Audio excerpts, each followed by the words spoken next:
જય શ્રી કૃષ્ણ મિત્રો, મારી ચેનલમાં આપ સર્વનું હાર્દિક સ્વાગત છે. મિત્રો, બેંક નિફ્ટી માટેનું આજનું આપણું શું ડિસ્કશન હતું અને માર્કેટે આજે કેવી રીતે કામ કર્યું, સૌથી પહેલાં આપણે એ સમજી લઈએ.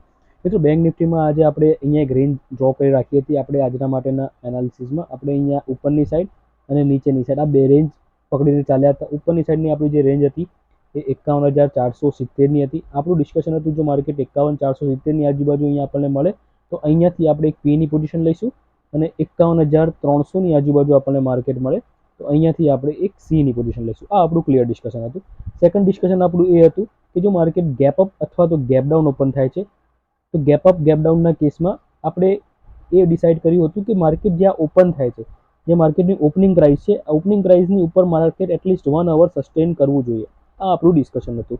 મિત્રો, માર્કેટ તમે જોશો અહીંયા ઓપન થયું, લગભગ ગેપ અપ ઓપન થયું. 51,000 જે આજનો હાઈ છે 51,579નો, જે વન ડેના ચાર્ટ ઉપર તમે જોશો તો 51,579નો આજનો હાઈ છે. માર્કેટ અહીંયા ગેપ ઓપન થયું. ગેપ અપ ઓપન થઈને ઇમિડિયેટલી આપણી જે રેન્જ હતી 51,470ની અંદર, એની અંદર માર્કેટ અહીંયા આવી ગયું. પહેલી જ મોટી રેડ કેન્ડલમાં અહીંયા અંદર આવી ગયું. એટલે અહીંયા જે મિત્રો અહીંયા જો એન્ટ્રી લીધી હશે તો એને અહીંયા કોઈ ખાસ પ્રોફિટ જોવા નહીં મળ્યો, કારણ કે અહીંયા માર્કેટ મોટી રેડ કેન્ડલ બનાવીને રેન્જની અંદર આવ્યું. અહીંયા લગભગ આ જે કેન્ડલનું ક્લોઝિંગ આપ્યું 51,428નું, અને જે આ ફર્સ્ટ કેન્ડલનો જે માર્કેટે હાઈ બનાવ્યો છે એ લગભગ 51,549. એટલે એસએલ બહુ મોટો થઈ જતો હતો અને રિસ્ક ટુ રિવોર્ડ અહીંયા તમારું મેનેજ થતું હતું, કારણ કે નીચેની આપણી જે રેન્જ હતી 51,300ની હતી, એટલે લગભગ 128 પોઈન્ટ. એટલે અહીંયા કોઈ આપણો ટ્રેડ વેલિડ બનતો નહોતો.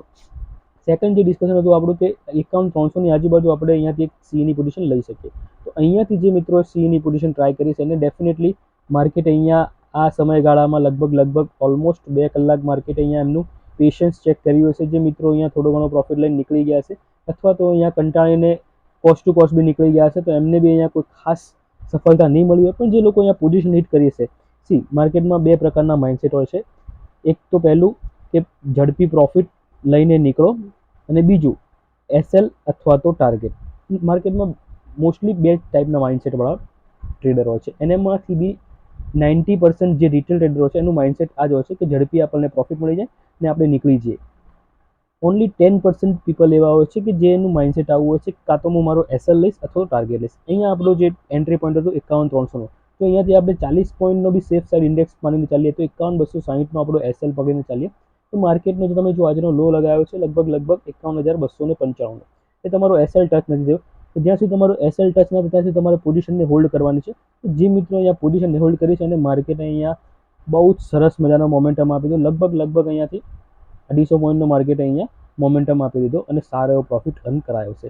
પણ આ ટ્રેડ બહુ ઓછા લોકો કેપ્ચર કરી શકે. આ મોમેન્ટમ બહુ ઘણા લોકોએ કેપ્ચર નહીં કર્યો હોય, કારણ કે અહીંયા માર્કેટે 2 કલાક સુધી માર્કેટે બરાબરના લદાયા છે.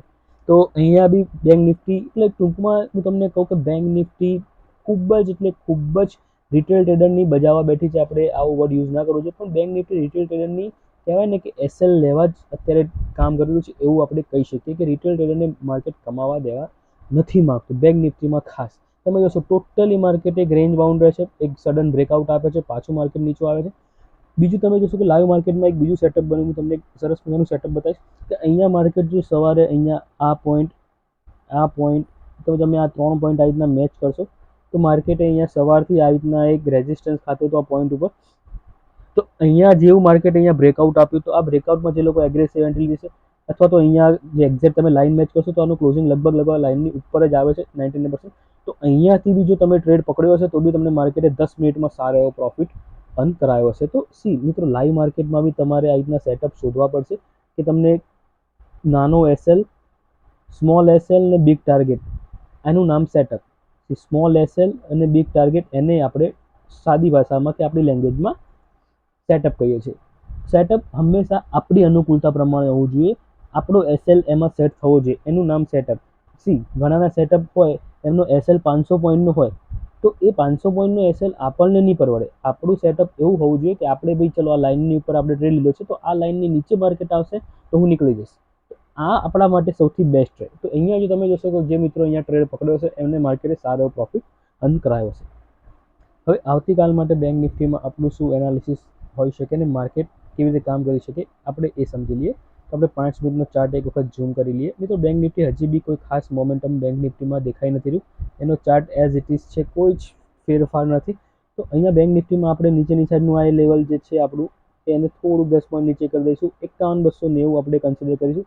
51,290ની આજુબાજુ જો માર્કેટ આપણને મળે છે એની ટાઈમ, તો આપણે ફરીથી અહીંયાથી એક સીની પોઝિશન ટ્રાય કરીશું. ટાર્ગેટ્સ આપણા એ જ 51,550 સુધીના આપણા ટાર્ગેટ્સ રહેશે. અહીંયાથી આપણે એક સીની પોઝિશન ટ્રાય કરીશું અને આપણો એસએલ 51,260નો આપણો એસએલ રાખીશું. ફક્ત ને ફક્ત 40 પોઈન્ટનો અહીંયા આપણો એસએલ રાખીશું. આ એક આપણા માટે સૌથી બેસ્ટ છે કે અહીંયા માર્કેટ હળવું ગેપ ડાઉન ઓપન થાય તો અહીંયાથી આપણે એક સીની પોઝિશન ટ્રાય કરીએ. તો માર્કેટ અહીંયા સેન્ટરમાં ક્યાંક ફ્લેટ ઓપન થાય છે, તો આ જે રેન્જ છે એ આપણા માટે, આ ઉપરની સાઈડ ને આ નીચેની સાઈડ, એ આપણા માટે નો ટ્રેડિંગ ઝોન રહેશે. અહીંયા કોઈ આપણે ટ્રેડ નહીં લઈએ. તો માર્કેટ અહીંયા ફ્લેટ ઓપન થાય છે, હળવું ગેપ અપ ઓપન થઈને જો માર્કેટ ઉપરની સાઈડ બ્રેકઆઉટ આપે છે 51,560ની ઉપર જો માર્કેટ નીકળે છે 51,560ની ઉપર, તો આપણે એક સીની પોઝિશન ટ્રાય કરી શકીએ છીએ. ઉપરની સાઈડ આપણને સારા એવા ટાર્ગેટ્સ જોવા મળી શકે છે. 51,750, 51,950 આપણે આ ટાર્ગેટ જોઈ શકીએ છીએ કાલે, જો માર્કેટ અહીંયા બ્રેકઆઉટ આપે છે તો ઉપરની સાઈડ. અધરવાઇઝ આપણે વેટ કરીશું કે માર્કેટ નીચેની સાઈડ આપણને મળે તો અહીંથી કોલ લઈએ, અથવા તો ઉપરની સાઈડ બ્રેકઆઉટ આપે તો આપણે કોલ લઈએ. કાલે આપણે ના વિશે કોઈ ખાસ વિચારીશું નહીં, કારણ કે અહીંયા માર્કેટમાં વોલેટાલિટી ભયંકર છે. તો આપણે એક પરફેક્ટ સેટઅપ ઉપર જ ટ્રેડ લઈશું, અને જો ટ્રેડ ના મળે તો આપણે માર્કેટમાં ખાલી જસ્ટ વેટ એન્ડ વોચ.